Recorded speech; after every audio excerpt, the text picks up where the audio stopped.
பிரியமானவர்களே, தர்மையான இந்த இரவு சாம நேரத்தில் உங்களை சந்திப்பதில் எனக்கு மிகுந்த மகிழ்ச்சி. ஆம், கடந்த 4-5 நாட்களாக இந்த தவக்கால சிந்தனையிலே உங்களை என்னால் சந்திக்க முடியவில்லை. இந்த தவக்கால சிந்தனை பரலோகத்துக்கு மகிழ்ச்சியையும் அந்தகார இருளுக்கு சொந்தமான பிசாசனுடைய ராஜ்யத்துக்கு மிகுந்த இடுக்கண்ணும் தொல்லையும் துயரமும் பயங்கரமும் தரக்கூடியதாய் இருந்தது. ஆம், ஆகவேதான் பரலோகம் தன் பங்குக்கு அவர்களுடைய அங்கீகாரத்தையும், அந்தகாரம் இருளிற்கு சொந்தமானவருடைய பாதாளம் அவர்களுடைய பங்குக்கு ஒரு சில தொல்லைகளையும் எனக்கு கொடுத்தார்கள். ஆனால் முடிவு, ஜெயம், வெற்றி நம் ஆண்டவருக்கே, நம் பரலோகத்துக்கே. ஆமென். ஆண்டவர் பெரிய வியாழன் அன்று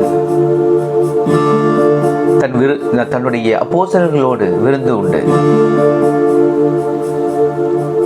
திவ்ய நற்கனை ஏற்படுத்தி நமக்கெல்லாம் அவருடைய சரீரத்தை, உடலை நமக்கு அப்பமாக்கவும், அவரது விலையேற பெற்ற தூய பரிசுத்த பாவமறியாத சுத்த கண்ணரான விலையேற பெற்ற உலகினுடைய பாவங்களை எல்லாம் மன்னிக்கிற அதிகாரத்தை கொண்ட ஒரே விலையேற பெற்ற இரத்தம் இயேசு கிறிஸ்துவனுடைய இனிய வல்லமையுள்ள பராக்கிரமம் நிறைந்த அதிசயங்கள் செய்கிற, அற்புதங்கள் செய்கிற, நோய்களை குணமாக்குகிற, சாபங்களை கழுவுகிற, பாவங்களை போக்குகிற, இப்படி ஆண்டவருடைய இரத்தத்தை குறித்து நாம் சொல்லிக்கொண்டே போகலாம். அப்படிப்பட்ட தன்னுடைய வெளியேற பெற்ற இரத்தத்தை நமக்கு அவர் பானமாய் அவர் நமக்கு கொடுத்து விட்டு போன நாளன்று பெரிய வியாழன். அதைதான் நாம் புனித வாரத்திலே வருகிற அந்த புனித வியாழனை நாம் கொண்டாடுகிறோம். அந்த போஜனத்தை அவர் முடித்துவிட்டு அவர் கெத்செமனேக்கு போகிற பொழுது அவரோடு ஒரு சில அப்போஸ்தலர்களை, சீடர்களை அழைத்து செல்லுகிறார். நான் போய் என் தந்தையிடத்திலே நான் ஜெபித்து விட்டு வருகிறேன், நீங்கள் இங்கிருந்து எனக்காக விழித்திருந்து ஜெபம் செய்யுங்கள் என்று சொல்லி ஒரு பரிந்துரை ஜெபமாக, ஒரு சப்போர்ட்டிவ் பிரேயராக தன்னுடைய சீடர்களிடத்திலே, அப்போஸ்தலர்களிடத்திலே அவர் விண்ணப்பத்தை வைத்து விட்டு போகிறார். ஆம்,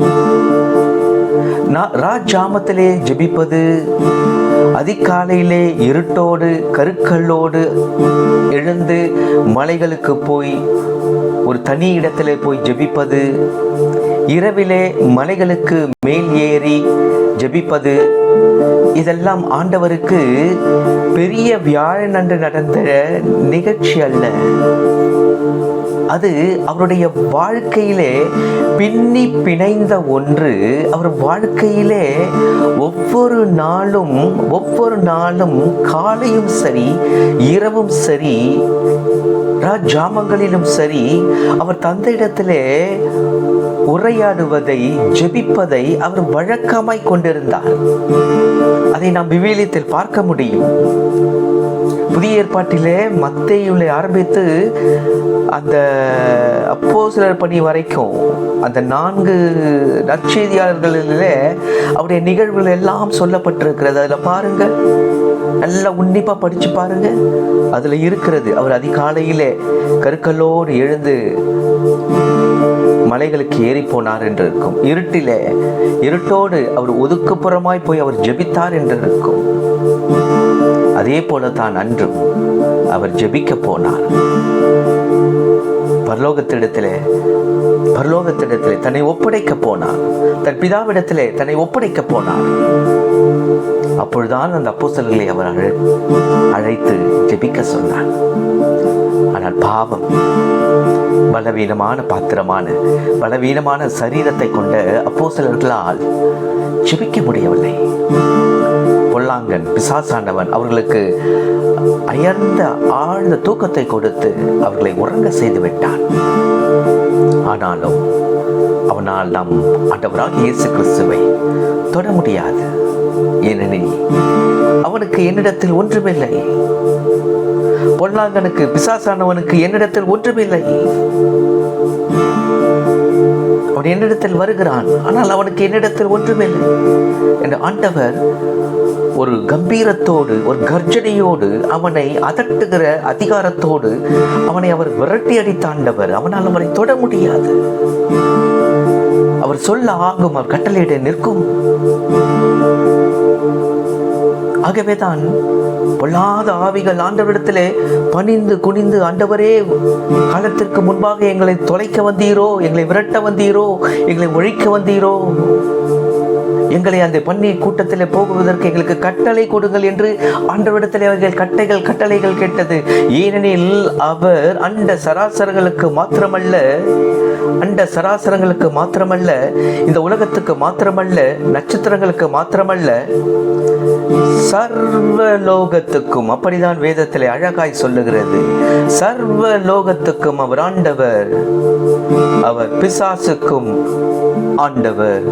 அவர் ஆண்டவர் என்று பிசாசுக்கும் தெரியும், தீய ஆவிகளுக்கும் தெரியும், பொல்லாத ஆவிகளுக்கும் தெரியும். ஆகவேதான் அவர் கட்டளையிட ஆகும், அவர் கட்டளையிட நிற்கும். ஆமென்.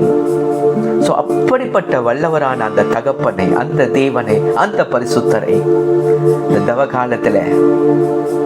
தவகாலத்துல இந்த ராஜாமத்துல ஆராதிக்க ஆண்டவர் என்னை அழைத்து கொண்டு வந்தார். என்னிடத்தில் தூக்கத்தை எடுத்து போட்டார். தூங்க வேண்டும் என்று நான் மாத்திரை போட்டேன், ஆனால் தூக்கம் இல்லை. தூக்கத்தை எடுத்து போட்டார். அவருக்கு முன்பால் எதுவும் ஒன்றுமில்லை. அவர் நினைத்தால் ஆழ்ந்த நித்திரையை நமக்கு கொடுப்பார். அவர் நினைத்தால் அந்த நித்திரை அவர் எடுத்து போடுவார். அந்த நித்திரை நேரத்தை நாம் அவருக்காய் பயன்படுத்த வேண்டும் என்று அவர் விரும்புகிறார்.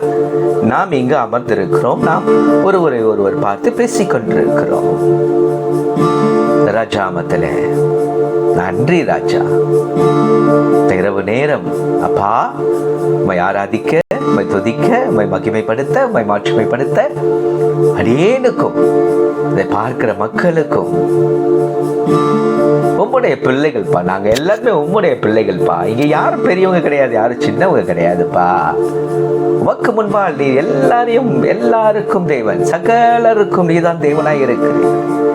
நீர் எல்லோரையும் ஒரே மாதிரி பார்க்கிறவர். ஆனால் உன் பிள்ளைகளை நீங்க வேற மாதிரி பார்ப்பீங்கப்பா, எனக்கு தெரியும். ஆமா. நாங்கள் எல்லாமே உம்முடைய பிள்ளைகளா இருக்கிறோம். எங்கள் எல்லோரையும் இந்த இரவு நேரத்திலே அழைத்து அமர செய்து உமக்கு அப்போஸ்தலர் கொடுத்த அதே அழைப்பை கொடுத்து என்னோடு விழித்திருந்து ஜெபியுங்கள் என்று சொன்னீர், ஆராதியுங்கள் என்று சொன்னீர். இதோ வந்திருக்கிறோம் உம்மை ஆராதிக்க. அதுக்கு தானப்பா பிறந்தோம். வேற எதுக்கு பிறந்தோம் இந்த உலகத்துல? நாங்கள் பிறந்ததுடைய நோக்கம் என்ன நோக்கத்திற்காக இந்த உலகத்திலே நான் பிறந்திருக்கிறேன்? நாங்கள் எந்த நோக்கத்திற்காக பிறந்திருக்கிறோம்? ஏதோ பிறக்கணும், வளரணும், படிக்கணும், வேலைக்கு போகணும், குடும்பத்தை நடத்தணும், அதான் அதற்காக எங்களை நீர் படைத்தீர். அவங்க எல்லாம் எங்களுக்கு கொடுக்கப்பட்ட எக்ஸ்ட்ரா ஆக்டிவிட்டீஸ். இந்த உலகத்திலே எனக்கென்று ஒரு சிறு கூட்டத்தை நான் வைத்திருக்கிறேன். இவர்கள் என்னை ஆராதிப்பார்கள், இவர்கள் எனக்கு ஆராதனை செய்வார்கள், இவர்கள் என்னை துதிப்பார்கள், இவர்கள் என்னை மகிமைப்படுத்துவார்கள், இவர்கள் என்னை மாட்சிமைப்படுத்துவார்கள், இவர்கள் என்னை போற்றுவார்கள்.